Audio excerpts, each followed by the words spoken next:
One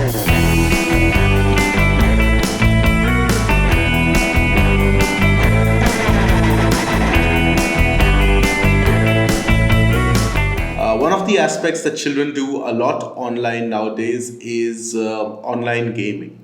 And just like the screen time, there is like a spectrum of perspectives about online gaming where it is considered on the positive note as one of the new modern skills of socializing, of problem solving.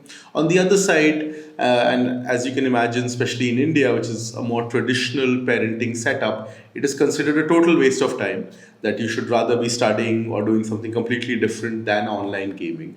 So, how is it in Scotland and the UK, and what are your perspectives about it? So gaming has sort of become, like you said, the new digital playground for a lot of children and young people. A lot of socializing are being done through gaming, especially in this sort of last 2 years. And well, yes, there are a lot of benefits to gaming, but it also comes with sort of potential risk that parents want to be aware of.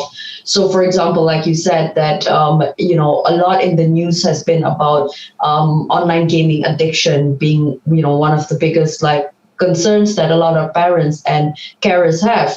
But we need to think that this is also not surprising. So as with any hobby, for example, football, chess, reading, or whatever it is that a child pick up, whatever something that they enjoy doing, they will want to do it frequently. They will want to do it a lot. The same will come as well when a child sort of picks up on a game that they like. But of course, when it comes to video gaming, a lot of these are being created or designed in a way to keep a user being on that game for a very, very long time. And that is where the sort of concern happens. And this kind of is being heightened as well because World Health Organization then sort of recognize gaming as an addiction, as a disorder, equating it to something like alcohol, drugs, or gambling. So there has been a lot of strong disagreement among experts to include video gaming into this category, but nonetheless, it is still a worry. So my advice for parents is that you guide your child with screen time limits, that's available on their phone or on their consoles, and also help them develop healthy boundaries, help them self-regulate their own gaming time. But most important is, I think, sort of find age-appropriate games as well.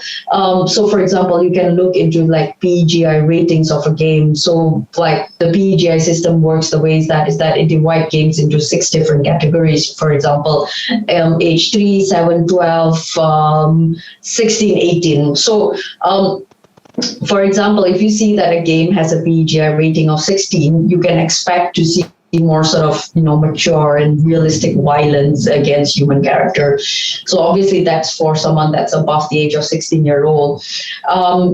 Encourage your child to take breaks, review what they're actually playing, set time limits. And if you think that your child is becoming sort of really addicted towards gaming and it's something that you can't handle in your home, here in the UK is that we advise parents to speak to their local GP, to a doctor who would be able to, give them further assistance in this problem. So yeah, I think when it comes to video gaming, it is not all waste of time. There are games that, children can learn a lot from. But you need to be very careful when you choose the type of game that you allow your child to be on. So you got to make sure that it is age appropriate for them. And from the start itself, you need to be quite strict with the time limits and when they're allowed and when they're not allowed to play their games. Be aware of other risks of online gaming as well. For example, your child being contacted by strangers. So always check the device setting of your child, set up your child's account for them, play together whenever that's possible so you know what your child is actually playing. And my biggest thing is always that, play on speakers, not on headset for your child. So you can sort of, you might not be there next to them, which is always impossible for a lot of parents to sit next to their child all the time, but at least you can hear what is being said through the game, because sometimes some games, it might have very foul languages and stuff. At least you can pick up on those things as well, and always sort of keep your computer device that they're gaming in an open space, not in their bedroom. So those are some things that you can do, if you do allow your child to play video games online. But again, I think you need to assess the game yourself. Not all games are created equally, just like being online as well. Some games are very educational as well. Some games are not. They just time pass. So it really depends on the game that your child enjoys.